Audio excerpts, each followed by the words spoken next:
सबसे पहले चैप्टर हम लोग लेंगे introduction to micro economics and macro economics. बहुत स्पीड में जाएंगे, थोड़ा सा फोकस यहाँ पर मेरी तरफ रहेगा, ठीक है। Introduction to micro and macro. Micro का क्या मीनिंग है? What is the meaning of micro? Small. Micro means small, something small है ना, स्टडी ऑफ स्मॉल यूनिट्स। और मैक्रो का एग्रीगेट है ना, the word aggregate is used for macro है ना। और दोनों किससे डिराइव हुआ है? ग्रीक वर्ड से डिराइव है, ठीक है ना। ये फिल इन द ब्लैंक्स के लिए इंपॉर्टेंट है।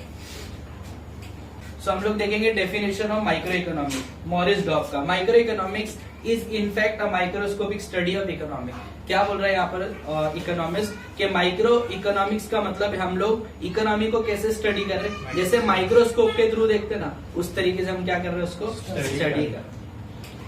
स्कोप पे आएंगे। स्कोप का मीनिंग क्या है? स्कोप का मीनिंग क्या बताया था मैंने? स्कोप का क्या मीनिंग है?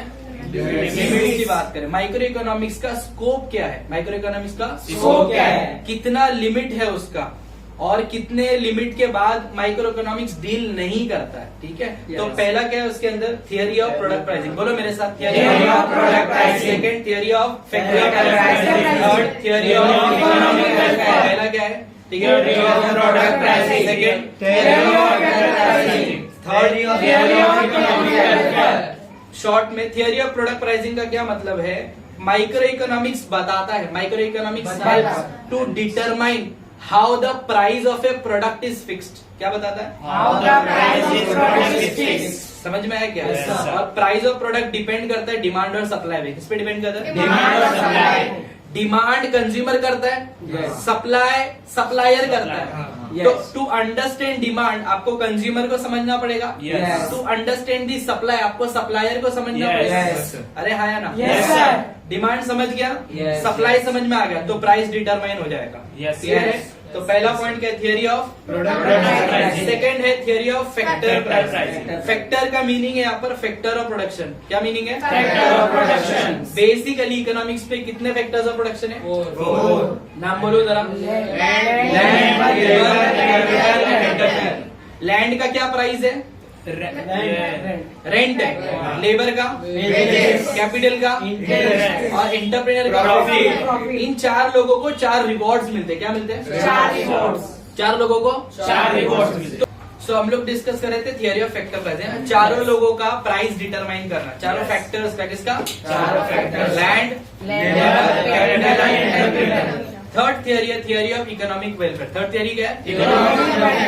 इकोनॉमिक वेलफेयर के अंदर 2 चीजें बोल रहा है। Economic efficiency in production. क्या बोल रहा है? Efficiency. Second, efficiency in consumption. Second क्या है? एफिशिएंसी। और थर्ड है overall economic efficiency. Overall economic efficiency.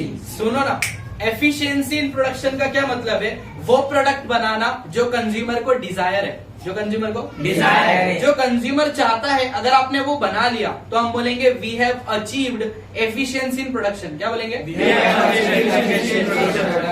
Second है एफिशिएंसी इन कंजम्पशन। सेकंड क्या है? Efficiency in consumption. जिस कंज्यूमर को जहां प्रोडक्ट चाहिए अगर हमने वहां पहुंचा दिया और उसने उसको कंज्यूम कर लिया तो हम बोलेंगे हमने अचीव कर लिया एफिशिएंसी इन कंजम्पशन। क्या बोलेंगे? एफिशिएंसी इन कंजम्पशन हमने अचीव कर लिया। समझ में आया? थर्ड है ओवरऑल एफिशिएंसी। थर्ड क्या है? Overall efficiency. हाँ, मत इसके अंदर दोनों का मिक्सचर है, जो कंज्यूमर डिसाइड कर रहा है और कंज्यूमर को सही वक्त पे, राइट प्लेस पे, राइट टाइम पर पहुंचना चाहिए, तो हम बोलेंगे ओवरऑल एफिशिएंसी अचीव हो गई। क्या बोलेंगे? ओवरऑल एफिशिएंसी हो गई। Efficiency in production, efficiency in consumption, overall economic, ये तीनों मिल गया तो हम बोलेंगे थियरी ऑफ इकोनॉमिक वेलफेयर। क्या बोलेंगे? Theory of economic welfare. पहले स्कोप में क्या क्या है? Theory of product pricing, second theory of factor pricing, third economic welfare. समझ में आ गया? Yes sir. अब हम लोग बढ़ रहे हैं फीचर्स की तरफ। किसकी तरफ? फीचर्स। अच्छा, वेरी इंपॉर्टेंट। इन तीनों के अलावा माइक्रो इकोनॉमिक्स किसी चीज के बारे में बात नहीं करता। वो प्रोडक्ट के प्राइसिंग की बात करता है, वो फैक्टर के प्राइसिंग की बात करता है, और वो इकोनॉमिक वेलफेयर की बात करता है। क्लियर है? उसके अलावा वो किसी चीज की बात नहीं करता। वो हम लोग स्कोप में देखेंगे, मतलब लास्ट पॉइंट जो फीचर्स का किसकी बात नहीं करता है वो वहां देखेंगे। नेक्स्ट टॉपिक है अपना फीचर्स ऑफ इकोनॉमिक्स। क्या है? Features of economics. पहला फीचर क्या है? Study of in micro economics हम लोग एक एक इंडिविजुअल यूनिट को पढ़ेंगे। किसको पढ़ेंगे? इंडिविजुअल यूनिट का प्रोडक्शन कितना है, इंडिविजुअल यूनिट का कंजम्पशन कितना है, इंडिविजुअल यूनिट का इनकम कितना है, इंडिविजुअल यूनिट का इन्वेस्टमेंट कितना है, इंडिविजुअल यूनिट का सेविंग्स कितना है, हर चीज इंडिविजुअल। अच्छा, टोटल कहाँ पढ़ेंगे? मैक्रो।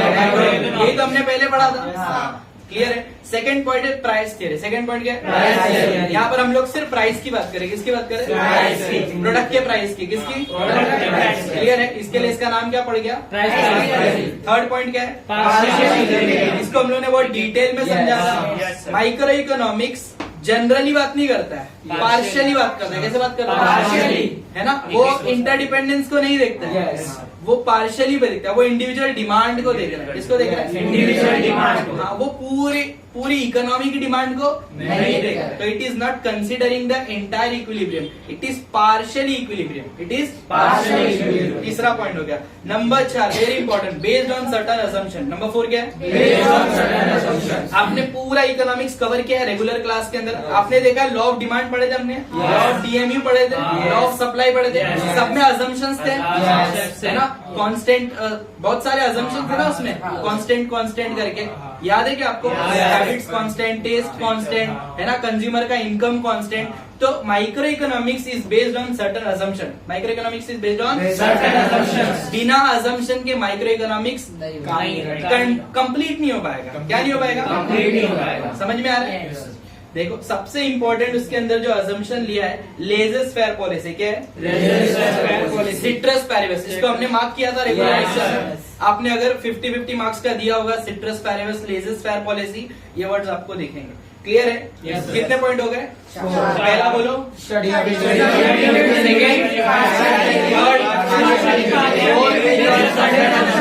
Number 5 slicing method. पूरी इकोनॉमी को स्लाइस करेंगे। क्या करेंगे? Slicing method। स्लाइस करेंगे, इंडिविजुअली पढ़ेंगे। क्या पढ़ेंगे? Yes, individually पढ़ेंगे। क्लियर है? Yes, sir। Number 6 use of marginalism principle. Number 6 क्या है? Use of marginal principle। The word margin means addition. बोलो, The word margin means addition। What addition? Addition in every decision. Addition in in every एक economist, एक supplier, एक consumer अपना decision हमेशा margin में लेता है। किस में लेता है? Margin में। कट टू कट कोई डिसीजन नहीं नहीं लेता है। समझ में आ गया? तो Yes। इकोनॉमिक्स, माइक्रो इकोनॉमिक्स, ये भी किसको यूज करता है? मार्जिनलिज्म प्रिंसिपल को यूज करता है। किसको यूज करता है? Marginalism principle। Number 7 analysis of market structure. आपने रेगुलर क्लास के अंदर अलग अलग मार्केट स्ट्रक्चर पढ़ा है। हाँ। Perfect competition, Yes। Monopoly, Monopoly, oligopoly, याद है क्या? Yes। डुओपोली। Yes। तो माइक्रो इकोनॉमिक्स के अंदर अलग अलग मार्केट स्ट्रक्चर पढ़ने आपको मिलेगा, मैक्रो में नहीं मिलेगा। Number 8 limited scope. इसकी हम लोग बात कर रहे थे। Yes। ये पॉवर्टी की बात नहीं करता है। कौन? Micro economics. अनएम्प्लॉयमेंट की बात नहीं करता है। ये सिर्फ प्रोडक्ट के प्राइस की, फैक्टर के प्राइस की, है ना।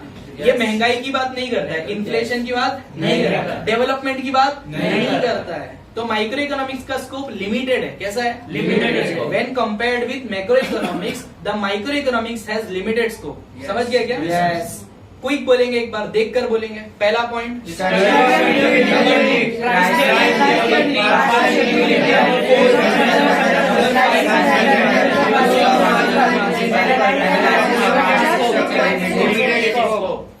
अब आ जाएंगे इंपॉर्टेंस पे। किस पे?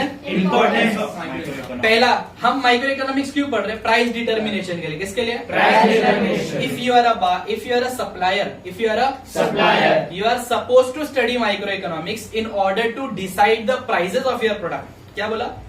If you are a supplier, you are supposed to study microeconomics। आपको पता चलेगा कि मेरे प्रोडक्ट का प्राइस क्या होगा। समझा क्या? Yes, sir। बिना माइक्रो पढ़े आप लोग प्राइसिंग नहीं कर सकते। क्लियर है क्या? Yes, sir। दूसरा है फ्री मार्केट इकोनॉमी। दूसरा क्या है? Free market economy। देखो, एक असम्पशन लिया है लेजेस परफेक्ट कंपटीशन में। याद है क्या? Yes, sir। बिना गवर्नमेंट इंटरवेंशन के इकोनॉमी कैसे चलेगी? क्या? बिना government intervention के economy कैसे चलेगी? ये स्टडी कहाँ करने मिलेगा आपको? लेजेस पॉलिसी इकोनॉमिक्स में। समझ में? लेजेस फेयर पॉलिसी बोलते हैं इसको। क्या बोलते हैं? Laissez-faire policy। तो दूसरा, फ्री मार्केट इकोनॉमी पढ़ना है तो आपको माइक्रो इकोनॉमिक्स का हेल्प लेना पड़ेगा। तीसरा फॉरेन ट्रेड है। तीसरा क्या है? Foreign trade। देखो, बहुत सारे एस्पेक्ट्स हैं जो फॉरेन ट्रेड के हमको कहाँ पढ़ने मिलेंगे? माइक्रो इकोनॉमिक्स के अंदर। Number 4 economic model building. Number 4 क्या है? Economic model. अगर आपको ध्यान है, हमने एक टॉपिक पढ़ा है प्राइस डिटर्मिनेशन, जिसमें 2 यूनिट्स होते हैं, याद है क्या? हाउस होल्ड और इंडस्ट्री का एक कंपनी है ना। यहाँ से 4 चीजें फ्लो होती है, घर से 4 चीजें फ्लो होती है, लैंड, लेबर, कैपिटल, इनकम। वो कंपनी में जाती है, वहाँ प्रोडक्शन करती है, कंपनी से गुड्स एंड सर्विस फ्लो के हाउस होल्ड के पास आता है। फिर ये जो 4 लोग गए थे, इनको कंपनी रेंट देगी, वेजेस देगी, इंटरेस्ट देगी, प्रॉफिट देगी, और ये हाउस होल्ड वाले गुड्स एंड सर्विस के बदले पैसा देंगे। ये इकोनॉमिक मॉडल है। क्या है? Economic model. समझ में आया? यस। अरे क्लियर है क्या? Yes. तो इकोनॉमिक मॉडल बिल्डिंग भी हमको कहाँ से समझ में आएगा? Business decision. नंबर 5 क्या है? बिजनेस के Decisions. जैसे पहला पॉइंट हमने डिस्कस किया, प्राइस डिटर्मिनेशन, है ना। प्राइस सबका डिटरमाइन होगा, Yes. लैंड का, लेबर का, एंटरप्रेन्योर का। तो बिजनेस के डिसीजन लेने के लिए हमको किसका हेल्प लगेगा? Microeconomics. क्योंकि उससे हमको सप्लायर का माइंडसेट समझ में आएगा, कंज्यूमर का माइंडसेट समझ में आएगा, डिमांड समझता है, सप्लाई समझ में आता है, समझा? Yes, sir. उसके बेसिस पे मैं अपने बिजनेस के डिसीजन ले पाऊंगा। Number 6 useful to government. आपने लॉ ऑफ डीएमयू पढ़ा था, Yes. याद है क्या? Yes, sir. यूटिलिटी पढ़ा था। Yes. जिस चीज का यूटिलिटी ज्यादा होगा, गवर्नमेंट उन चीजों के ऊपर क्या करती Tax ज्यादा है? है। नहीं, यूटिलिटी ज्यादा होता है तो सस्ता करती है। अगर यूटिलिटी ज्यादा है और वो बेकार है, जैसे कि अल्कोहल, जैसे कि टोबैको, इसका यूटिलिटी उन लोग के लिए ज्यादा है जो कंज्यूम करते हैं, तो गवर्नमेंट उस पर टैक्स ज्यादा लगाती है। तो गवर्नमेंट के डिसीजन मेकिंग के लिए भी क्या स्टडी करना पड़ेगा? माइक्रो कि लोगों का डिमांड क्या है, लोगों का टेस्ट क्या है, प्रेफरेंस क्या है। क्लियर है? Yes sir. Number 7 basis of welfare economics. अगर आप इकोनॉमिक्स को, एक इकोनॉमी को कंट्री के अंदर वेलफेयर लाना चाहते हैं, तो माइक्रो इकोनॉमिक्स को आपको पढ़ना ही पड़ेगा। डिमांड साइड आपको पढ़ना पड़ेगा, सप्लाई साइड आपको पढ़ना पड़ेगा, यूटिलिटी, इलास्टिसिटी को पढ़ना पड़ेगा। किसको? इलास्टिसिटी। याद है क्या आपको? Yes, अभी sir. अभी हमने इलास्टिसिटी किया था regular Yes, class. yes. Yes 7 point हो गए। कितने हो गए? 7। पहला क्या इंपॉर्टेंस है?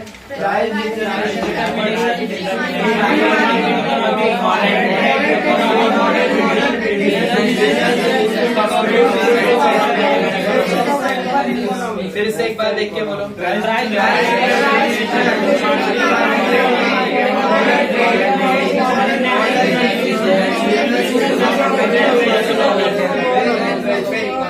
अब हम लोग जंप कर रहे हैं मैक्रो इकोनॉमिक्स पे, ठीक है? मैक्रो इकोनॉमिक्स में प्रोफेसर कार्ल शोपिरो, इनका डेफिनेशन देख लो। Macro economics deals with the functioning of the economy as a whole. यहाँ पे वर्ड क्या आ गया? As a whole. माइक्रो में वर्ड क्या था? इंडिविजुअल। जब हम मैक्रो की बात करें तब हम बड़ी चीजों की बात करें। किसकी बात करें? बड़ी चीज। As a whole. पूरी कंट्री का प्रोडक्शन कितना है? Yes sir. पूरी कंट्री का कंजम्पशन कितना है? पूरी कंट्री का इनकम कितना है? नेशनल इनकम पढ़े ना हमने? National income. पूरी कंट्री का इन्वेस्टमेंट कितना है? पूरी कंट्री का सेविंग्स कितना है? क्लियर है क्या? Yes, sir. बड़ी बड़ी चीजों, हमने पब्लिक फाइनेंस पढ़ा था, याद है? Yes, sir. गवर्नमेंट का बजट कैसे बनता है ना? Yes. गवर्नमेंट के इनकम के सोर्सेस क्या है, गवर्नमेंट के एक्सपेंस के सोर्सेस क्या है? Yes. याद है क्या आपको? Yes, sir. अरे बोलो। Yes, sir. तो हम लोग जब मैक्रो पढ़े तो हमारी नजर बड़ी चीजों पर है, और जब हम माइक्रो पढ़े तब हमारी नजर किस पर है? एक एक चीज। Yes, individual. पहले आएंगे स्कोप है। पहले किस पे है? स्कोप पे। पहला स्कोप है theory of income and employment. Income and micro economics बोलता है कि इनकम और एम्प्लॉयमेंट एक कंट्री में कितना है। क्या बोलता है? इनकम व्हाट, कितना है ना, हाउ मच, कितना है। अगर ज्यादा है तो क्यों है, और कम है तो क्यों है। अगर कम है तो उसको बढ़ा कैसे सकते हैं, समझा क्या? Yes. How much is the income, how much is the employment, what are the causes or reasons for underemployment or less income. Yes. What are the measures to increase the employment, to increase the income. ये कौन पढ़ाता है, कौन बताता है? Microeconomics. समझ में आ गया? Yes, sir. ये इसका स्कोप है। दूसरा theory of general price level and inflation. हमने वहां देखा था प्राइस इंडिविजुअल यूनिट्स की बात करें। किसकी बात करें? Individual unit. यहाँ पे जनरल बात करें। किसकी बात करें? जनरल प्राइस लेवल क्या है पूरे कंट्री में। देखो कि एक प्रोडक्ट का जनरल प्राइस क्या चल रहा है। एक एरिया में मत देखो, एक पर्टिकुलर स्टेट में मत देखो, पूरी कंट्री का देखो general price level. And inflation, पूरी कंट्री में महंगाई किस रेट पर है। ये सब कौन किसके स्कोप में है ये? मैक्रो। किसके? Macro. Number 3 theory of growth and development. Micro growth और डेवलपमेंट की बात नहीं करता। मैक्रो करता है। कौन करता है? मैक्रो। मैक्रो क्या बोलते हैं? ग्रोथ कैसे आएगा कंट्री में और डेवलपमेंट कैसे आएगा। आपको मैंने रेगुलर क्लास में ग्रोथ और डेवलपमेंट के बीच का डिफरेंस बताया था। ग्रोथ मतलब, तो डेवलपमेंट मतलब क्या? ग्रोथ मतलब समझना। ग्रोथ का मैंने मीनिंग बताया था, साफ एकदम क्लियर, क्वांटिटेटिव इंक्रीज होना। क्या होना? Quantitative। और डेवलपमेंट का मतलब है क्वालिटेटिव इंक्रीज होना। याद है हमने पूछा था आपसे कि आपका आज का एज कितना है? 17-18 के आसपास होगा। 3 साल के बाद कितना हो जाएगा? 21। ये आपका ग्रोथ है। और आज का नॉलेज और 3 साल के बाद का जो नॉलेज होगा, जो पर्सनालिटी होगी तेरी, वो तेरा डेवलपमेंट है। क्या है? Development. So growth relates with quantity and quality. Yes development किसके रिलेट करता है? क्वालिटी। क्लियर है? नेक्स्ट है macro theory of distribution. Macro theory of यहाँ पर क्या बोल रहे हैं कि थियरी डिस्ट्रीब्यूशन ऑफ इनकम की बात कर रहे हैं। किसकी बात कर रहे हैं? Distribution of income. आपके फैक्टर ऑफ प्रोडक्शन थे, उसका प्राइस डिटर्मिनेशन है ना, वो माइक्रो की कॉन्टेक्स्ट में आता है। और इनका जो डिस्ट्रीब्यूशन है वो होने के बाद किसको कितना मिला, किसको शेयर ज्यादा मिला, किसको शेयर कम मिला। जैसे पूरे कंट्री का इनकम हम लोग 4 हिस्सों में डिवाइड कर सकते हैं। एक होता है रेंट, एक होता है वेजेस, एक होता है इंटरेस्ट, और सबसे ज्यादा होता है प्रॉफिट का जो शेयर है ना, वो सबसे ज्यादा है। वेजेस का शेयर सबसे कम होता है। रेंट और ये दोनों थोड़ा बहुत बराबर चल रहा है। समझ में आया? तो किसको कितना मिला, इसका थियरी ऑफ डिस्ट्रीब्यूशन क्या बोलते हैं इसको? ये कौन डील करता है? Macro economics. तो 4 जरा स्कोप बोलो। पहला क्या है? थियरी ऑफ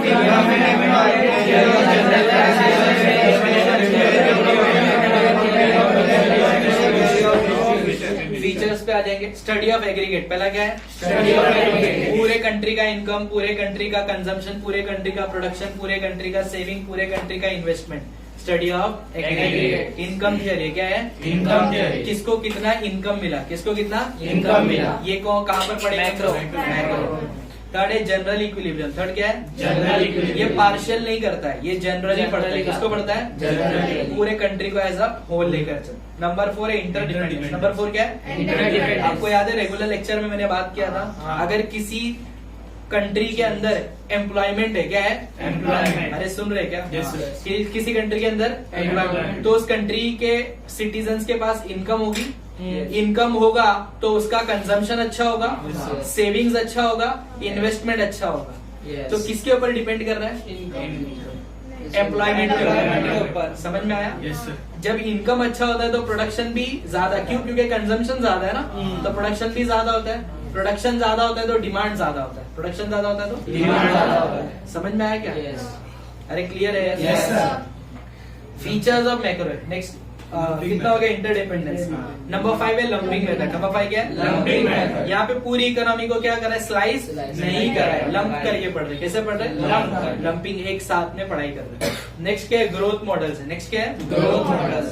वहां पे ना free market economy, economic model building था। कहाँ पर? माइक्रो कहते हैं। यहाँ पे ग्रोथ मॉडल्स बना रहे। क्या बना रहे? Growth models। इस पर्टिकुलर इकोनॉमी के अंदर इनकम, एम्प्लॉयमेंट कम क्यों है, उसके रीजंस क्या है, उसको ठीक कैसे करेंगे। तो ग्रोथ की बात कर रहे हैं। किसकी बात कर रहे हैं? ग्रोथ की। समझ में आ रहा है? Yes, वहां sir। पे ग्रोथ डेवलपमेंट की बात नहीं थी। क्लियर है? Yes, sir। नेक्स्ट क्या है? जनरल प्राइस है। वहां पे इंडिविजुअल प्राइस लेवल था, Yes। यहाँ पे जनरल प्राइस। नेक्स्ट क्या है? Policy oriented. मैक्रो पढ़ने के बाद आपको याद है हम लोगों ने पब्लिक फाइनेंस पढ़ा था। Yes। उसके बाद तीन बजट्स थे। अरे हाँ है ना? Yes, yes। अभी आएगा लेक्चर में ना। Yes sir. 3 बजट थे। तो मैक्रो इकोनॉमिक्स से ना पॉलिसी बताता है। क्या बताता है? पॉलिसी। ऐसा ऐसा हो गया ना तो ये वाला पॉलिसी अप्लाई करो, ऐसा ऐसा कंडीशन है तो ये वाला पॉलिसी अप्लाई करो। तो it is policy oriented. It is Policy। देखकर बोलो जरा एक बार। Study of aggregate income theory, general equilibrium analysis, policy oriented। Next है इंपॉर्टेंस ऑफ मैक्रो। नेक्स्ट क्या है? Importance of macro। पहला है फंक्शनिंग ऑफ एन इकोनॉमी। पहला क्या है? Functioning of an economy। किसी भी, हम लोग ने सब एग्रीगेट में बात किया ना, तो यहाँ पर हमको क्या समझ में आएगा? किसी भी कंट्री का फंक्शनिंग कैसा है, क्या समझ में आएगा? किसी भी कंट्री का फंक्शन कैसा है। बजट की बात किया, नेशनल इनकम की बात किया, है ना, इसके अंदर याद है क्या आपको? Yes, sir। तो हम लोग को इससे क्या समझ में आएगा? फंक्शनिंग ऑफ एन इकोनॉमी, एक इकोनॉमी फंक्शन कैसे करती है। क्लियर है? नेक्स्ट है इकोनॉमिक फ्लक्चुएशंस। फ्लक्चुएशंस क्या आते हैं? क्या समझ में आएगा? ग्रोथ में क्या फ्लक्चुएशंस है? पहले इस साल में इतना ग्रोथ था, अब डिक्रीज क्यों हो गया? इनकम में फ्लक्चुएशंस क्या है? एम्प्लॉयमेंट में फ्लक्चुएशंस क्या है? ये सब कौन किसको पढ़ी है इसकी? मैक्रो इकोनॉमिक्स को। नंबर 3 है नेशनल इनकम, है ना, पूरी कंट्री का इनकम पढ़ना है। नंबर 4 इकोनॉमिक डेवलपमेंट की बात। ये सब इंपॉर्टेंस है, अगर ये सब आप नहीं पढ़ोगे, मैक्रो नहीं पढ़ोगे, तो ये सारे पॉइंट आपको समझ में नहीं आएंगे। नेक्स्ट क्या है? परफॉर्मेंस, है ना। हमने देखा था जिस कंट्री का बजट अच्छा होता है, देखे हमने 3 बजट थे ना, एक सरप्लस था, दूसरा डेफिसिट था, तीसरा बैलेंस। नेशनल इनकम भी हमने देखा है। तो कौन सी कंट्री का परफॉर्मेंस क्या है वो उसके नेशनल इनकम से पता चल जाएगा। हाँ या ना? यूएसए को डेवलप क्यों बोलते हैं? उसका जीडीपी हाई है, उसका पर कैपिटा इनकम हाई है। समझ में आया? किसी कंट्री को अंडर डेवलप क्यों बोलते हैं? वहाँ का जीडीपी कम है, वहाँ का ग्रोथ रेट कम है, वहाँ का पर कैपिटा इनकम कम है, वहाँ पे सेविंग्स कम होता है, वहाँ पे लोग शेयर इन्वेस्टमेंट बहुत कम करते हैं, तो उसको हम लोग क्या बोलेंगे? ये कंट्री क्या है? Under developed. समझ में आ रहा है क्या? नेक्स्ट है study of macro economic variables. Variable समझते हैं ना आपको? वो चीजें जो बदलती है, वो चीजें जो बदलती है, जैसे कि aggregate demand, aggregate supply, aggregate income, aggregate savings, aggregate investment, ये चेंज होता है। क्या होता है? टाइम टू टाइम बदल। पिछले साल कुछ और डिमांड था इंडिया का, इस साल इंडिया का डिमांड कुछ और है। समझ में आया? तो ये बड़े लेवल पर पढ़ेंगे। कहाँ से पता चलेगा? मैक्रो से। कहाँ से पता चलेगा? मैक्रो से।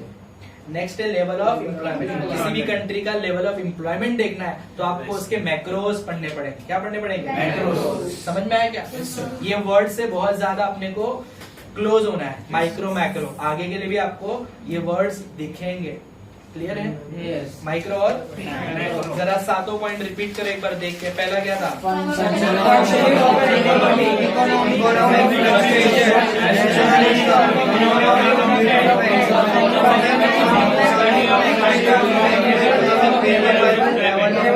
कोशिश करना है यहीं के यहीं अंडरस्टैंड करके हेड पॉइंट्स यहीं खत्म कर देना। ठीक है?